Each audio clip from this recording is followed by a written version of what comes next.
Good morning guys, in front of me is Realme 12 Pro and let me show you how to clear browsing data. First of all, open the browser that you are using and then tap on more icon. Here mark clear browsing data and tap on more options.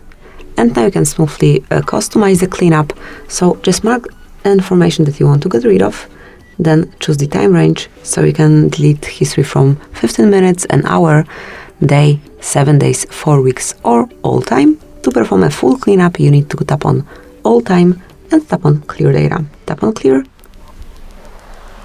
and that's it.